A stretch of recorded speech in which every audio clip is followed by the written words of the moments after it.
Hey everybody, welcome to another edition of Book Week Part 1 at magicreview.com. Today we have the collection, Volume 1, by Kenton Knepper and Luca Volpe. Basically, I gave it 4.5 stars, Stone Status of Gem. It's a good, definitely a good product. It's $60, and it's a pretty small book for $60, 75 pages. But the stuff that you're getting here is pretty crazy. I'm going to show you the least crazy thing. Now I'm not going to perform it because it's not the kind of thing I could just do on camera. But I want to show it to you because it kind of resonates with me. I don't know, maybe 5-ish years ago, I was at Barnes & Noble, and they had this little game or whatever. It was called Storytime Cubes, I think. And it's 9 little cubes like this, and they each have different little images and shapes and pictures on them. There's 9 of them. So there's like one with an airplane and the earth and a little weird face and a flashlight. And anyway, there's 9 of these little guys, right?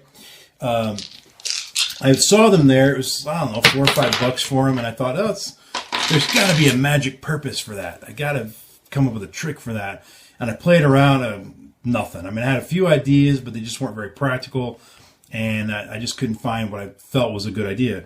Well, then all of a sudden I'm reading here in this book, and look at that. That's Story Cubes. That's the very game that I have. And he calls it Symbol Cubes, and he has an effect based on those exact same cubes that I found at Barnes & Noble. And the effect is very, it's almost like a tarot reading, but you're using the cubes instead. There's a little more to it than that. But it's very, very smart, very, very clever, and I liked it a lot. And that I'm working on a modification of it for my own style to put into my repertoire. So that's one of the things you get. That one's by Kenton Knepper. The big one in here, the first one, is a headline prediction. Now, I'm laughing because Luca Volpe, he's just a funny guy, and the first, I don't know, 10 pages is him going on and on about how awesome the effect's going to be. I'm like, dude, get to the point, man. And he finally did, and it's very, very smart, very clever. Basically, what you're getting conceptually in this book, first of all, Luca Volpe is a student of Kenton Knepper's, and I'm going to be reviewing another product this week that's from another student of Kenton Knepper's, and that's Fraser Parker. Fraser, I think it's not the Zer, but Zer. Fraser Parker, called True Mysteries. And he's another student of Kenton Knepper's, and you'll find some very lot of similarities in these two types of effects, what you're getting. But basically what you're getting is these subtle things that you add to an effect that make the effect just so much more powerful. I mean, just 10 times more powerful, just amazing. And they're very simple things to do. One thing I just want to clarify, there is a little bit of a, we'll call it a glitch in the ad copy. They claim that this is how they describe the headline prediction. Somebody important comes up on stage, you know, the CEO or the event planner or whatever, somebody that everybody knows, comes up on stage with an envelope that's been sealed and signed by that person, the CEO, a week ago. And then that person brings it up on stage. They are asked to make some choices, and then that person opens up the envelope that they signed a week ago, and they pull out a DVD. They play the DVD, which is not gimmick. There's no switch or anything like that. They play it, and it not only does it predict what the choices that were made just then on stage, but it also predicted a headline from that day's newspaper. And then that's all very true and very accurate. It does play just like that. But the one thing that throws a little wrench in that is they also claim that the person holding the envelope, that the magician or mentalist never touches the envelope. That's not entirely accurate. Once the guy brings it up on stage and he's holding it there, that's true.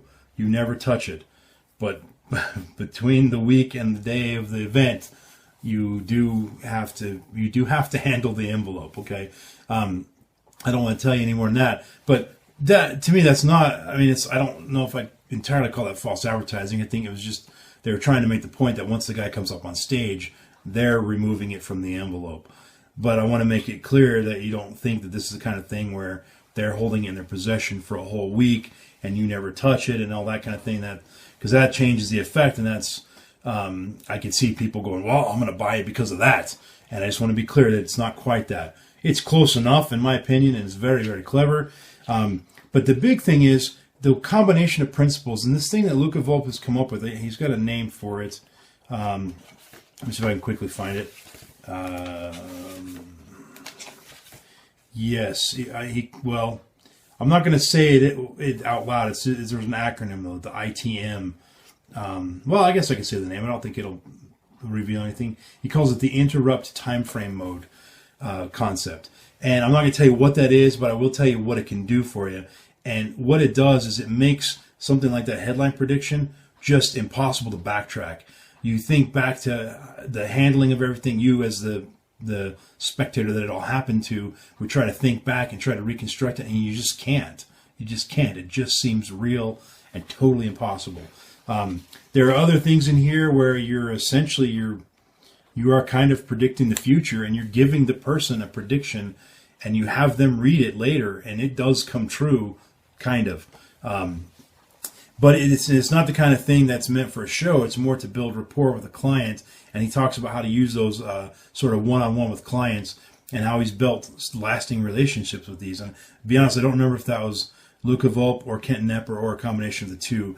But they talk about little mojo bags, like these little bags that you can put little charms and things in, and it has some specific things on what you put in them and how to use them to give to the client to create these experiences that are amazing experiences. What it comes down to, when some of this stuff in here, it sounds like I'm going to be doing a plug here for my book. I don't mean to do that. But when I wrote my tarot card book, there's some stuff in that book, and there's some collaboration between me and a few other my friends. But there's some stuff in there that if you do it, and you do it the way it's explained in the book, no, there will be nothing you can say to convince the person that it wasn't just a trick, that it was just a trick. You know what I mean? So in other words, they'll believe it was real. They'll really believe that what you did, that you have some sort of ability to read them, or the tarot cards have some sort of inherent power in them, or whatever. And I was very hesitant at first to release that because I thought, man, that's the kind of thing that could really mess with people's emotions. I did have quite an ethical dilemma about it for a while. I talked to several of my magic friends and non-magic friends before I released it. Finally, what it came down to was I put a big, heavy disclaimer in there, and I basically said, look, you need to be ethical about this kind of stuff. However scary and or powerful that stuff was in my book, multiply by 10, and that's what's in here. This is scary stuff. You can, I mean, it's basically the real deal, guys. I mean, it's as close as you can get to real mind reading and that kind of stuff. And it just feels real. And people will feel like you got into their heads because you kind of did. So if you use this kind of stuff, man, please be ethical, man.